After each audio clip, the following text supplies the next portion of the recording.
Cuando cayó la noche abrí la puerta. Me aguardaban, de acuerdo a mis instrucciones, el rabí Salomón Nicolás, a quien incluí en la memoria de Horacio y Antonello.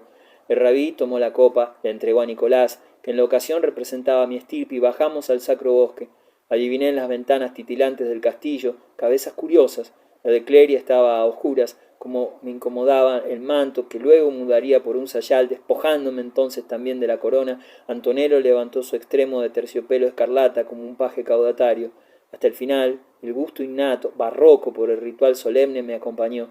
La propia ermita fantástica que había escogido participaba de esos caracteres.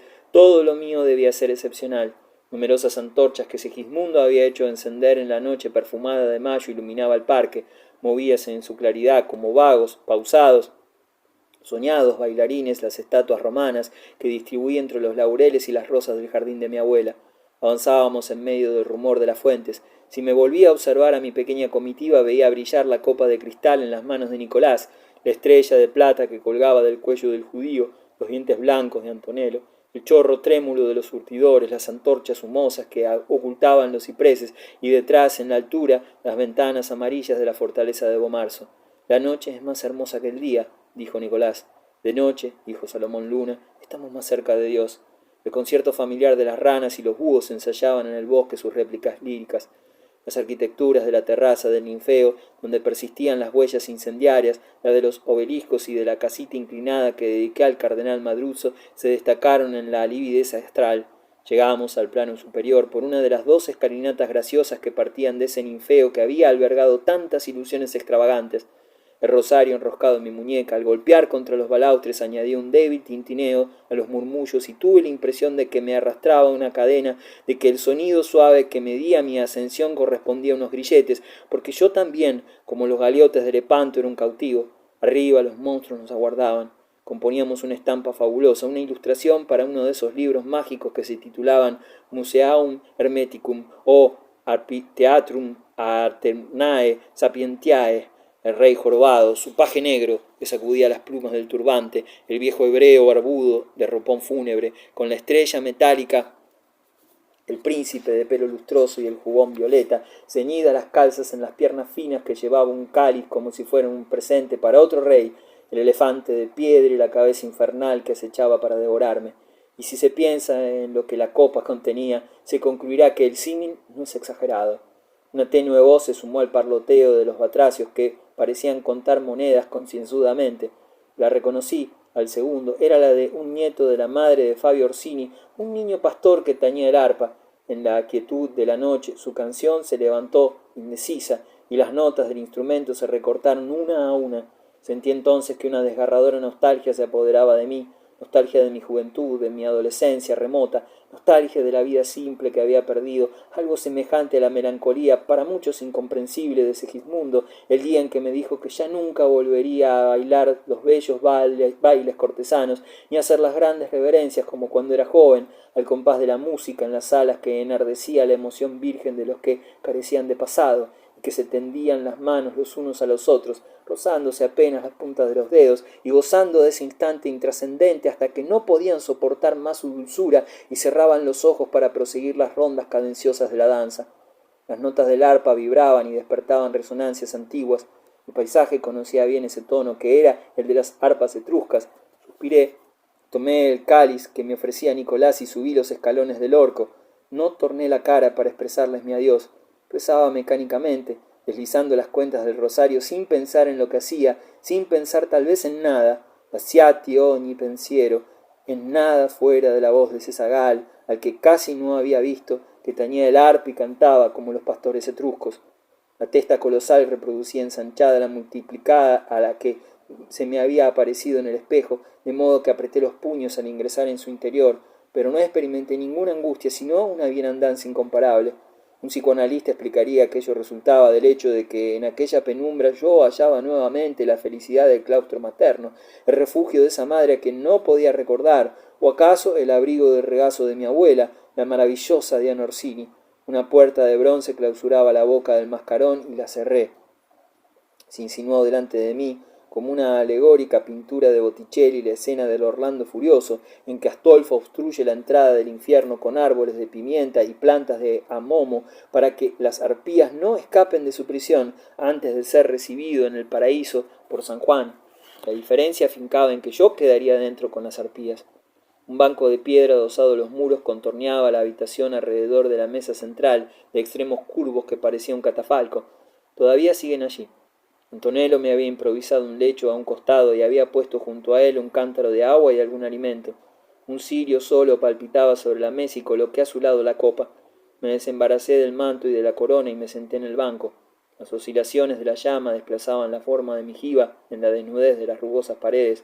Ubicado en el medio de la caverna, como si estuviera en la garganta del demonio, abrí la puerta y contemplé desde mi encierro la noche de la luna. Perfilábanse en la cavidad de la boca, bajo los dos grandes colmillos estalactitas, las sombras del bosque, y a través de los agujeros de los ojos brillaba el cielo de plata vieja.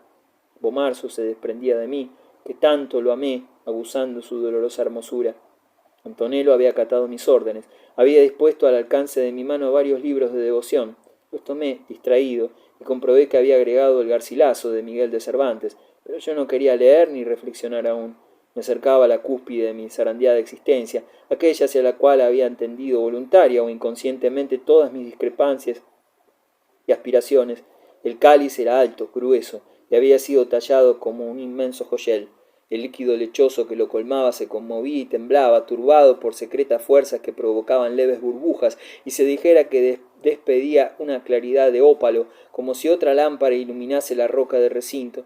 Elevé el cáliz pausadamente, como se hacen los rituales consagratorios, y bebí. Me erizó un largo estremecimiento. Me acosté en el camastro y la ermita se fue encendiendo de colores acuáticos, de verdes espumosos, de índigos y cobaltos vacilantes, inciertas figuras, la de Maherbale, la de Girolamo, la de mi padre, la de mi abuela, la de Julia, la de Horacio, la de Zanobi, la de Segismundo, la de Abul, la de Pantasilea, la de Silvio de Narni, la de Adriana, la de Beppo, la de Pier Luigi Farnese, la de Lorenzino de Medici, la de Cecilia Colonna, la de Cleria Clementini, la de Juan Bautista Martelli, se dibujaron titubeando en el muro que resplandecía como los mosaicos de Venecia. Dios mío, murmuré, Dios mío. Todavía me alcanzó la lucidez para observar cómo se recortaba la silueta de don Juan de Austria en su proa de neblina y la de Carlos V con la espada rota en la diestra, y todo se borró. La cantinera punzante de las añoranzas y el arpa del pastor reptaron hasta el zumbar de mis oídos. El tiempo no existía ya. Otras imágenes extrañas, terribles, comenzaron a ascender de los arcanos, pero el tiempo no existía. Desde muy lejos vinieron unos gritos desesperados. Cecilia Colonna se había asomado a la ventana de su aposento en el castillo y, horadando la negrura con sus ojos ciegos, repetía mi nombre. ¡Vicino!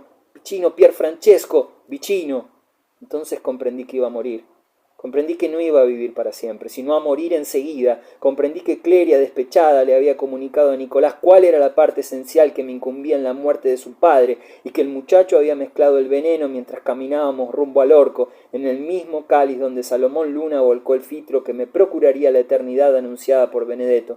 Mi fin resultaba tan paradójico, tan digno de la contradicción de mi vida, tan perfecto, tan propio para fascinar con su exacta estructura al poeta que soñé ser, que a pesar de mi espanto sonreí. Pesadamente me incorporé. Dios mío, volví a murmurar, Dios mío. Me acerqué a la mesa catafalco y caí de bruces sobre su superficie. Vibraba alrededor la frase que mi padre había escrito debajo de mi horóscopo con su letra insolente, aristocrática. Los monstruos no mueren. Sí mueren.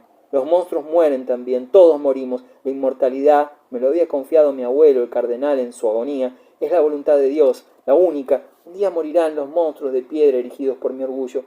Yo he gozado del indiscutible privilegio, siglos más tarde, y con ellos se cumplió sutilmente la promesa de Sandro Benedetto, porque quien recuerda no ha muerto, de recuperar la vida distante de Vicino Orsini en mi memoria, cuando fui hace 3 años, a Bomarzo, con un poeta y un pintor, y el deslumbramiento me devolvió en tropel las imágenes y las emociones perdidas. Era en una ciudad vasta y sonora, situada en el opuesto hemisferio, en una ciudad que no podría ser más diferente al Villorrio de Bomarzo, tanto que se diría que pertenece a otro planeta. Rescaté mi historia a medida que devanaba la áspera madeja viejísima y reivindicaba día a día y detalle a detalle mi vida pasada, la vida que continuaba viva en mí. Así se realizó lo que me auguró en Venecia por intermedio de Pierluigi Farnese, una monja visionaria de Murano, a quien debo esta profecía que ninguno de nosotros entendió a la sazón y que atribuimos a su mística locura. Dentro de tanto tiempo que no lo mide lo humano, el duque se mirará a sí mismo. El duque murió, el duque Pier Francesco Orsini, que luego se miraría a sí mismo, asombrado, murió de veneno, sin originalidad, como cualquier príncipe de Renacimiento, en el instante preciso en que creía que tornaba a ser totalmente un ascético príncipe medieval, émulo de los santos insignios de su familia.